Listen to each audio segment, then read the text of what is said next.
अरे किस दुनिया में हो भाई? साक्षात नारायण की दुनिया में। हाँ? क्या?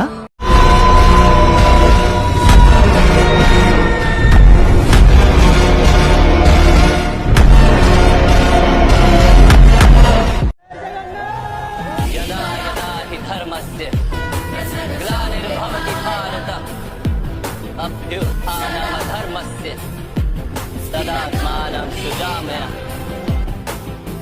हमारे प्यारे जगन्नाथ जी बीमार पड़ गए हैं। अब इतना स्नान करेंगे और इतना भोग स्वीकार करेंगे तो बीमार ही पड़ेंगे ना। अरे नहीं नहीं, ये तो सिर्फ एक बहाना है। वास्तव में तो अपनी पत्नी लक्ष्मी देवी को रिझाना है। अच्छा, क्या ये सच है या फिर सिर्फ कही सुनी कहानी? चलिए इस रहस्य को उजागर करते हैं।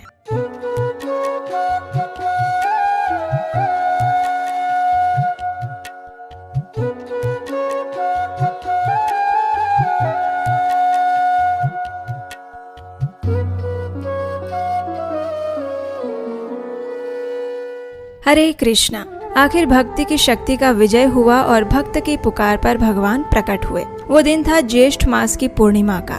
राजा इंद्रद्युम्न और उनकी पत्नी देवी गुंडीचा अत्यंत भक्तिभाव पूर्वक उनके आराध्य देव के प्रकट होने की प्रतीक्षा कर रहे थे। उनके राजमहल के कक्ष में दिव्य दारू ब्रह्म की लकड़ी से भगवान के सुंदर विग्रहों का निर्माण हो रहा था, लेकिन उस कक्ष के द्वार बंद थे और शिल्पकार की शर्त थी कि 21 दिन तक ये द्वार नहीं खुलने चाहिए। लेकिन 15 दिन बाद कक्ष के अंदर से छैनी और हथौड़ी की आवाज आना बंद हो गया। रानी को चिंता हो गई कि कहीं वह वृद्ध शिल्पकार को कुछ हो तो नहीं गया होगा, और रानी ने राजा से विनती करके उस कक्ष के द्वार खुलवा दिए। जब द्वार खुले तो सामने जगन्नाथ, बलदेव और सुभद्रा जी के सुंदर विग्रह विराजमान थे। ऐसा लग रहा था कि 21 दिन से पहले द्वार खोल दिए जाने के कारण मानो वे अधूरे ही रह गए थे। इस बात से व्यथित राजा अपनी भूल पर अफसोस करने लगे और तभी दिव्य आकाशवाणी हुई। उसमें कहा गया, हे राजन, मेरे ये विग्रह अपूर्ण नहीं हैं। इन विग्रहों को अपने अपने रंग प्रदान करो और सुंदर वस्त्रों से आच्छादित करो। सहस्त्र हाथ ऊंचा विशाल मंदिर बनवाओ और उसमें संपूर्ण वैदिक विधि से इनकी स्थापना करवाओ। मेरा ये स्वरूप कलयुग के जीवों का उद्धार करने हेतु प्रकट हुआ है, इसलिए इस स्वरूप में मैं जगन्नाथ के नाम से जाना जाऊंगा। आकाशवाणी सुनकर राजा प्रसन्न हुए और उन्होंने विशाल मंदिर बनवाया। शास्त्रोक्त विधि से इन तीनों विग्रहों की प्राण प्रतिष्ठा करवाई और उस समय आकाश से देवतागण पुष्प वर्षा करने लगे। चारों ओर नगाड़े और दुंदुभियां बजने लगी और जगत के नाथ जगन्नाथ अपने भाई बलदेव और बहन सुभद्रा जी के साथ वहां प्रकट हुए। जगन्नाथ जी ने राजा से कहा, हे राजन, मैं तुम्हारी भक्ति से अत्यंत प्रसन्न हूँ। मांगो, तुम्हें क्या वरदान चाहिए? तो राजा ने कहा, हे प्रभु, मैं आपसे 3 वरदान मांगना चाहता हूँ। पहला तो ये कि आने वाले समय में मेरी कोई संतान ना हो, क्योंकि यदि मेरा वंश आगे बढ़ेगा तो वे इस मंदिर पर अपनी पैतृक सत्ता स्थापित करने का प्रयास करेगा और फिर आपके दर्शन सभी को प्राप्त नहीं हो पाएंगे। लेकिन आप तो संपूर्ण जगत के नाथ हैं, इसलिए आप सभी को समान रूप से दर्शन देकर पवित्र करिए। दूसरा वर ये कि आप पूरा दिन भोग स्वीकार करते रहें, आपके हाथ कभी भी सूखे ना, इतनी प्रचुर मात्रा में आपके लिए भोग बनाया जाए। और तीसरा वरदान मैं ये मांगना चाहता हूँ कि आप मात्र 3 घंटे तक ही विश्राम करें और बाकी संपूर्ण समय आप भक्तों को अपने दर्शन देते रहें। जगन्नाथ जी ने राजा की प्रार्थना स्वीकार की, लेकिन उन्होंने देखा कि देवी गुंडीचा के मन में कुछ बात है, इसलिए उन्होंने रानी से पूछा, हे माता, आपके मन में क्या संशय है, बताइए।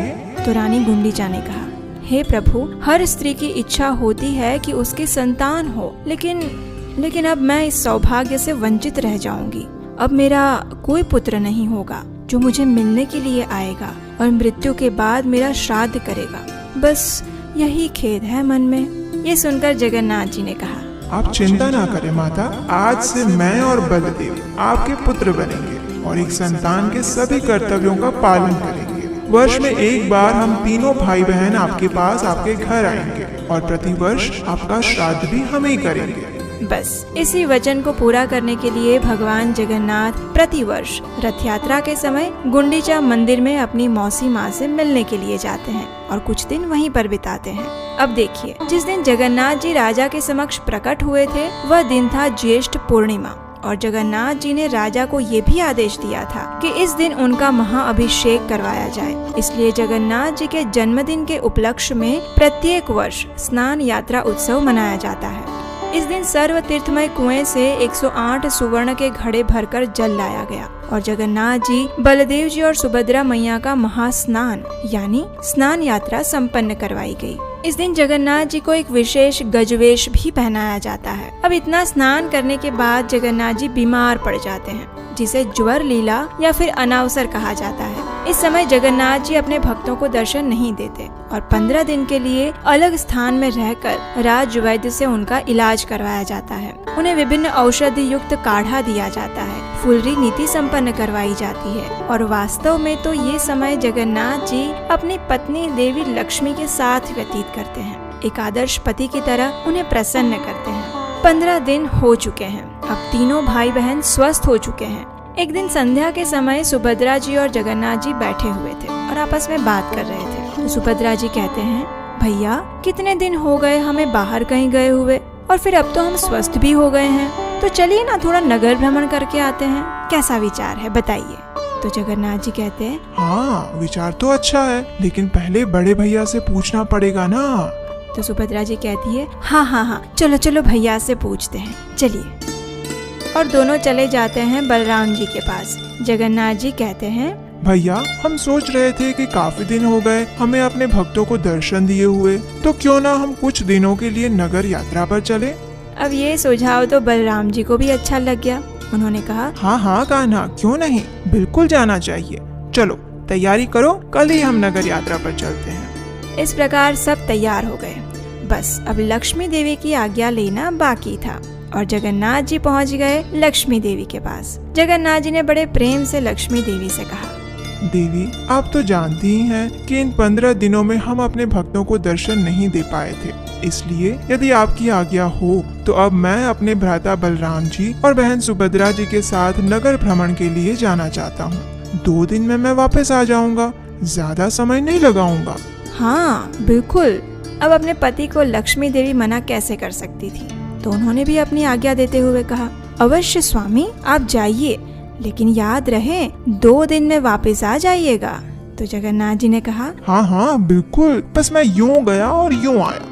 इस प्रकार लक्ष्मी देवी को वचन देकर हमारे जगन्नाथ जी चले जाते हैं नगर यात्रा पर अपने भक्तों को दर्शन देने के लिए।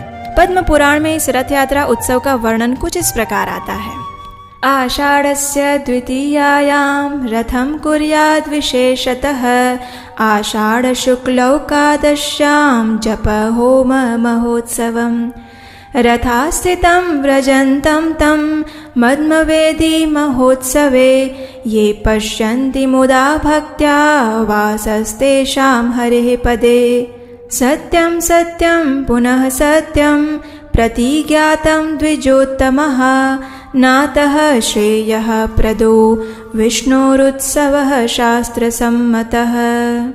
इसका अर्थ है विशेष रूप से आषाढ़ शुक्ल द्वितीया को भगवान जगन्नाथ की रथ यात्रा करके पुनः शुक्ल एकादशी को वापसी रथ यात्रा करनी चाहिए। इस दिन व्यक्ति को जप यज्ञ आदि उत्सव मनाने चाहिए। इस उत्सव में जो भगवान को रथ पर आरूढ़ होकर भ्रमण करते हुए आनंद से देखता है वह निश्चित रूप से भगवान के धाम में निवास प्राप्त करता है। अब जगन्नाथ जी, बलदेव जी और सुभद्रा मैया अपने अपने रथों पर सवार होकर गुंडीचा देवी के मंदिर की ओर प्रस्थान करते हैं। मार्ग में अनेकों भक्त उनके दर्शन के लिए मुख्य मार्ग पर आ जाते हैं। जो लोग जगन्नाथ जी के दर्शन करने मंदिर में नहीं जा सकते, उन्हें भी दर्शन देने के लिए भगवान स्वयं मंदिर से बाहर आते हैं। मार्ग में भक्तगण रथ को खींचते हैं और ढोल नगाड़े